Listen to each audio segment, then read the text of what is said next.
Higher Education Regulatory Council, the Viksit Bharat Shiksha Adhikshan Bill 2025 proposes a new regulatory framework in higher education through a unified commission.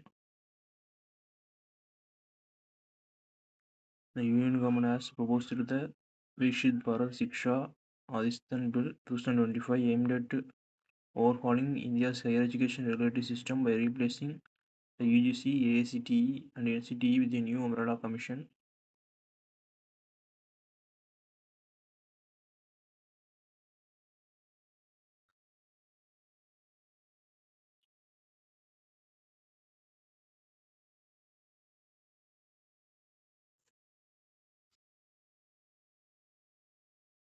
The bill states its primary purpose is to enable and empower universities to achieve excellence in teaching, learning, research, and innovation.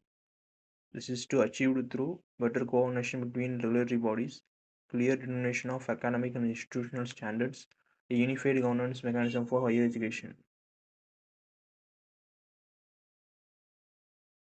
It will oversee three specialized councils: Viksit Bharat Viniyaman Parishad, Regulatory Council, responsible for maintaining regulatory standards, coordinates governance norms in universities and colleges. Viksit Bharat Gunvata Parishad Accreditation Council supervises accreditation process, build an independent ecosystem for institutional and program accreditation. Viksit Bharat Manak Parishad Standard Council establishes academic standards, ensures harmonization of policies and quality benchmarks. Each council can have up to 14 members. This will include members from the Education Ministry, state higher education institutions, and eminent experts. Institutions covered under the bill. The proposed law applies to all central and state universities, colleges and higher education institutions, institutions of national importance, institutions of eminence, technical and teacher educational institutions.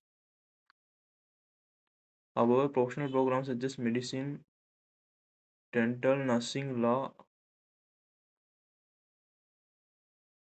pharmacy, and veterinary sciences are exempted and will continue under their respective regulators.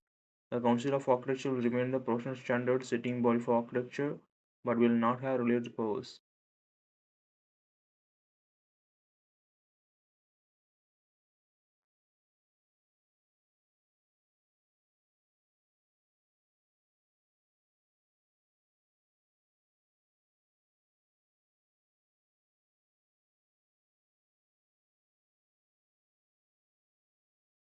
Key changes proposed under the bill: replacing existing bodies, the UGC, ACT, and NCTE, integrating the regulatory accreditation and standardization functions under one framework, separation of funding from regulation. A major shift is the removal of grant disposal powers from UGC. Funding functions will now performed through mechanisms based by Ministry of Education, enabling foreign universities by global outreach, set standards for foreign universities to operate in India, facilitate high-performing Indian universities set up offshore campuses, prevent the commercialization of higher education, strengthening accreditation. The Accreditation Council must develop outcome-based framework encouraging institutions to improve learning outputs rather than merely compliance inputs. Criticism of higher education of India bill.